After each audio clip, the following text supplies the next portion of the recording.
So, trying to draw from that little video, just trying to give you an overview of total rewards management. And it has to do with everything that is monetary and non-monetary. But trying to give a short definition to that, total reward has to do with everything the employee perceives to be of value resulting from the employment relationship. So everything that is given to the employee by virtue of the employment relationship that the employee considers as value. So take, for example, if you are employing me and you choose to give me a company car, and everybody feels that a company car is not valuable. I already have a car. But you have a certain employee that the company car is very critical to him or her. What that means is that because I'm perceiving it as a value coming from the relationship, I will call that as total rewards. Now, this can actually be broken into two parts. We have one which we call the transactional rewards, and two is the relational reward. The transactional reward are the things that we call monetary. Those are the monetary part of the reward you give to the employee. Things around your base pay, things around the gross pay that the employee gets every single time it comes to the organization, every single month. All of those go into transactional reward. The HMO cover and a lot of things. Anything that has to do with cash or even non-related cash that the employee enjoys the benefits, but is being paid by the organization by virtue of being part of that organization. That's transactional. Relational reward has to do things that are more like intrinsic, things that appeal to the emotions of the employee. There are times when you can choose to offer an employee a job position that they may not exist in your organization. Take, for example, you say senior HR officer. Technically, in your job grading, you may not have a senior HR officer, but because you want to attract the guy, you can choose to give him a phantom job role and say senior HR officer. Because you call the role senior HR officer, the guy will choose to come even on the same pay level, simply because it has to do with something relational, emotions. It has to do with ego and a few other things. So those are the two major parts of reward that you need to consider. Now, putting that into a framework, the whole idea of your total rewards framework is to do three things. One, to attract the employees. Two, to motivate and to retain them. Now, the very first model I want us to consider is the four major dimensions. One is the compensation, which is physical, monetary reward. Then benefit is what we call benefit in kind. So anything that is a benefit to an employee usually is being paid by the employer, but the employee enjoys the benefit. So that's why we call it a benefit in kind. So if my employer decides to procure an HMO cover for me as the employee, I will just need to appear at the HMO, the hospital of choice, and enjoy that benefit. It's a benefit to me as an employee, but the employer pays for it. If there's a company car or a bus or a company bus that commutes me from the office down to my house or the nearest bus stop to my house, because it is a benefit I'm enjoying as the employee, but the employer pays for it. That's a benefit. Then there's the aspect of work-life balance. It's very critical, even before COVID, that the way you integrate work and life and balance your emotions, balance yourself, balance the things you do outside of work is very critical. Then there's the aspect of career development. Career development in the sense that you as the employee needs to enjoy growth. Nobody wants to stay on one position forever. So that aspect of career development is critical. And each of these differs from one organization to another.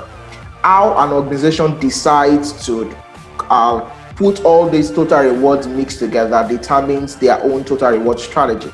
Now, according to the World at Work, they gave a very interesting model for total rewards. And their own model is very critical because it starts from the organization. So according to World at Work total rewards model, the business strategy is very critical.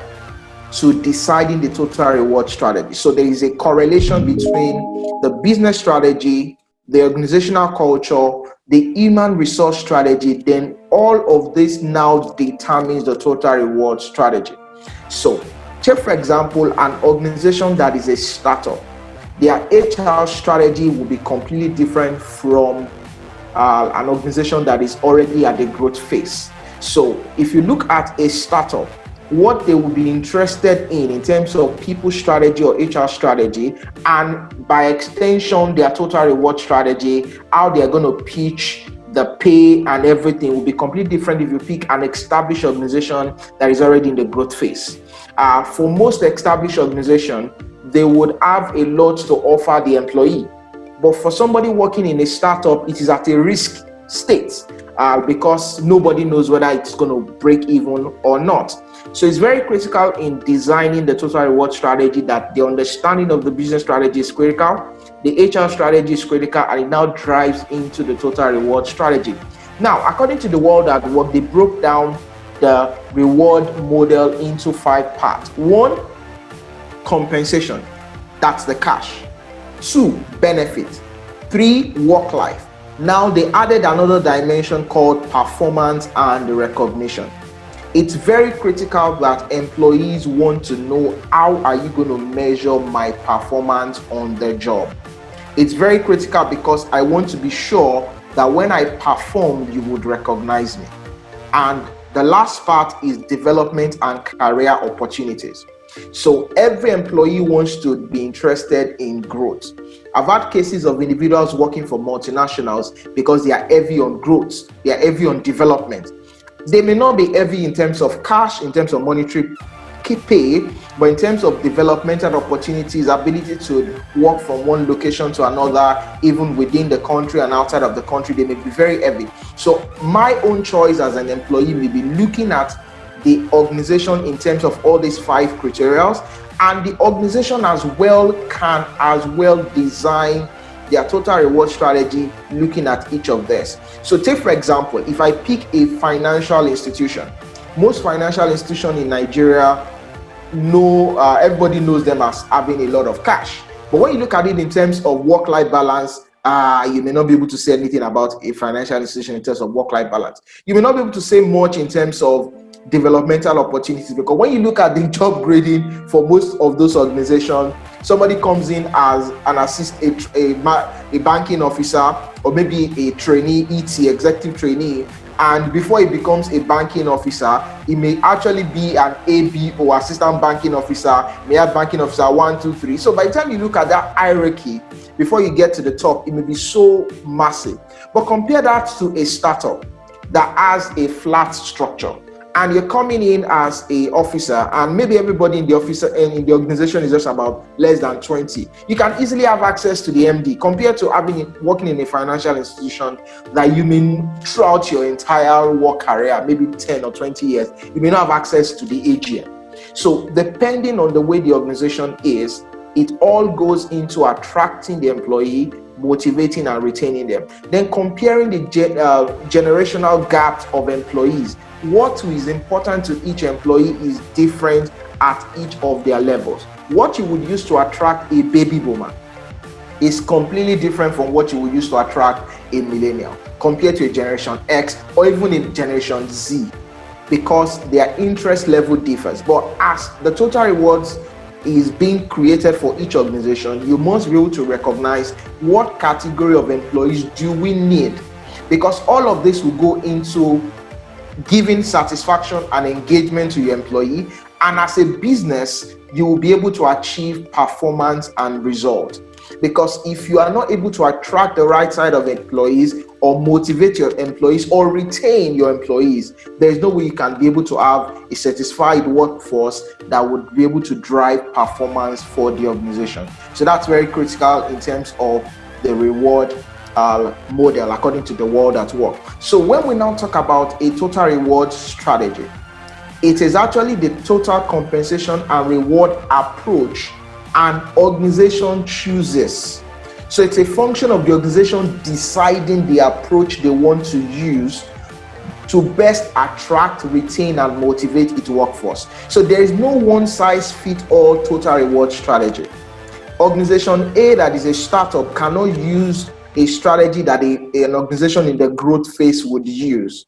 A Nigerian conglomerate cannot adopt a total reward strategy that a multinational would adopt, simply because their financial resources differs, their corporate values differs, and their strategic business goals differ. And some of the other factors that are very critical is the financial position of the organization. This brings to question the ability to pay and to retain the pay. Why decide to offer a salary to an employee that you are not able to retain, or you're not able to sustain the payment of that employee? So it's very critical at every point in time when, as HR professionals, as total rewards professionals, as individuals, business partners for the organization, the financial position is critical. Most of the time, HR professionals forget to remember whether the organization can pay and even sustain the pay. So at the point of recruitment, of retaining, of attracting the employees, it's critical as an organization to be clear as to what is our strategy based on the size of the organization, based on the industry. The way it is paid, salary is in the oil and gas is completely different from financial sector. It's completely different from non-banking. You know, there is financial sector, there is banking, and there is non-banking. All of the pay differs at each of the industry level. The way an HR consulting firm would pay will be different from if you were in internal HR. This is a function where at the point of remuneration benchmarking, you can get information about. Then the business objective is critical, and salary survey information, very critical in designing your total reward strategy. Now, there are three major basic reward principles at every point in time when anybody is designing a total reward strategy for an organization that must be available. One is equity. We call that internal equity. That goes into your job evaluation, your job grading system, and that leads into creating a competitive salary structure and guidelines to guide how each person will be paid. So internal equity is saying equal pay for equal work done. If an organization, if an individual is carrying 10 buckets, I should pay that guy the same another person carrying 10 buckets is being paid. It will be unfair. It will not be equitable if somebody is carrying 10 buckets and he gets lesser money than somebody carrying 5 buckets. So that is what internal equity helps you to do in your reward principle. Number 2 is competitiveness. We call it external competitiveness. What is your remuneration benchmarking saying? How do you compare as an organization to your market peer group, and how do you compensate accordingly? So if you are, what is your compensation philosophy, as it were? Meaning, when we compare ourselves to the market, where are we? There are 3 market positions that an organization can take at every particular point in time. That we'll be looking at in a few minutes. 3 is your pay for performance. Now, the link between reward and performance, an ability to recognize performance of the employee as well as their pay. Meaning, if a certain organization, if a certain individual is an high performer, I should have merit increases available, incentive awards or promotional increases or recognition programs that would be able to differentiate my high flyer from the regulars. If that is not in place, then it means everybody can choose not to be doing anything. But if I know as an employee that if I put in more work, I will get more pay, then that means there's a pay for performance in place. So those 3 critical basic reward principles is very critical. Equity, internal equity, competitiveness in terms of external competitiveness, and pay for performance. Now, when we look at the concept of compensation philosophy, it is simply a formal statement that documents the company's position. Remember, when we decide on total reward strategy, we want to decide how we're going to attract our people, how we're going to retain and motivate them. We can now put them in a formal statement. When you now put them in a formal statement, it is now called a compensation philosophy. Now, your compensation philosophy is essentially explaining the why behind employee pay and creating a framework for consistency. So when an organization say we would pay at the 75th percentile, that's you defining where you want to anchor your pay for the entire market in terms of your pay policy. In deciding your pay compensation philosophy, it's critical that it has to be strategic in the sense that it addresses long-term issues relating to how people should be valued for what they do and what they achieve. Importantly, the compensation philosophy sets the target market position to which an organization should anchor its remuneration pay or remuneration level. So when we're talking about market position, it's more like setting what we call your pay policy for the organization. Pay policy in terms of the pay policy line is the target pay positioning the organization has determined based on comparing with market data. So when we look at the market data, okay, so I'm going to take a little pause and break this chart on the screen down a bit. So when we do a remuneration benchmarking, meaning an organization decides to compare itself to the market to do a salary survey, there are three, in deciding your peer group, three major categories of an organization you can compare to. One, individuals that you typically recruit staff from. Two, individuals you typically lose staff to. And three, organizations that are of similar size as yours, but they may not be in your own industry. So take for example, if I play in the FMCG sector and I discover that all of my marketing guys are going to the bank, if I'm to do a remuneration survey, financial institution will be part of my peer group simply because I lose staff to the financial institution. If typically I recruit from other FMCG, they will also be part of my peer group. Then three, I will look at organizations that are of similar size as mine, but they are not in my industry at all. So I can pick a telco, for example. I may not be losing staff to them at the moment, but because they are of similar size, there's a possibility that I may lose or recruit staff from them. So all of that will create my market positioning. Now, when all the salary information has been gathered, or after all the job matching has been done, and we have compared apples to apples, and we are sure that what do you call your own marketing manager? So I call mine marketing associate. I've done all of those benchmarking. The salaries will usually be presented as percentile. Percentile is dividing into 100 equal parts. So dividing into 100 equal parts, then there's also the categorization. So there's the 0th percentile, which is the lowest in the market. There's the 50th percentile, which is more like the median, measure of central tendency. There's 75th percentile, and there's 100th percentile. So that's breaking all of those down. Now, definitely your 50th percentile is median, 75th percentile is higher. So if you look at it in terms of quartile, so your 75th percentile is 3 over 4 of the entire market itself. Then 100 is the highest in the market. So if an organization chooses a market position to lag the market, the median or the 50th percentile is the market level, which is supposed to be taken. Now, if I choose to lag the market, what that means is this: if the 50th percentile, when it comes to median, many individuals will ask me, why use median and not average? When it comes to measures of central tendency, median is a better measure of central tendency than average when it comes to salary information analysis. Yes, the market average is also important, but the median for sake of pay policy is very critical. So if for a job, take for example, front desk officer, if the market 50th percentile is 100,000 naira, and as an organization, I choose to pay my own front desk officer 50,000 naira, what I have chosen to do is to lag the market, meaning the amount I am paying that front desk officer is lesser than what the market is paying. So we call that lagging the market. If I choose to give my own front desk officer 100,000 naira, what I'm doing is I'm at par with the market. And if I choose to pay my own front desk officer 150,000 naira, I'm actually leading the market because it is higher than the market 50. So at every point in time, this market position is very, very critical for every organization.